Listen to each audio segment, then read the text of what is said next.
मरताना माझ्या कंठाला तुझं नाम संकीर्तन घडावं असा आशीर्वाद दे. देवाचे डोळे भरून आले. शेवटी मायबापाओ, कुंती माता समोर येऊन उभी राहिली.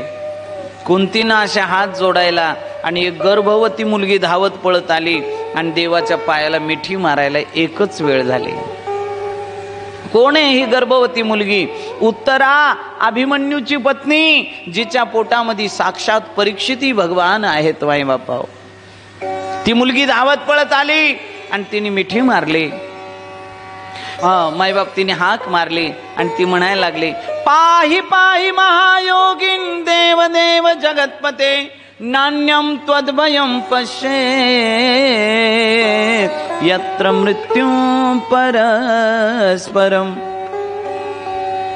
उत्तरा मायबापा देवाच्या पायाला मिठी मारून म्हणायला लागली, देवा देवा वाचवा मला. त्या अश्वत्थाम्याने पुन्हा ब्रह्मास्त्राचा प्रयोग हिच्यावरती केला होता. देवाने त्या ब्रह्मास्त्रापासून या उत्तरेत त्या गर्भाचं रक्षण केलं. मायबापा, ज्यांच्या उदरामध्ये गर्भ टिकत नाही त्यानं जर या मंत्राचा जर जयघोष केला, हा मंत्र जर जाप केला तर त्याच्या गर्भाला धक्का लागत नाही. मायबापा, पाहि पाहि महायोगिन देव देव जगतपते, नान्यम त्वद्भयं पश्येत् यत्र मृत्युं परस्परम.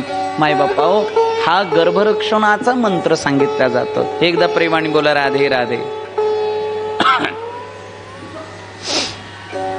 ज्या वेळेला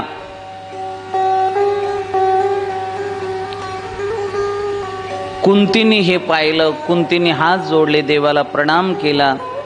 देव म्हणले, आत्या, अगं मी भाचा आहे तुझा, तू कशाला दर्शन घेते माझं? देवाला कुंती म्हणायला लागली, बस झालं तुझं नाटक. आत्या भाचा हे नाटक मला नको सांगू. तू देव आहेस, तू परब्रह्म आहेस, मी तुला ओळखलं देवा. देव म्हणले, ओळखलं मला?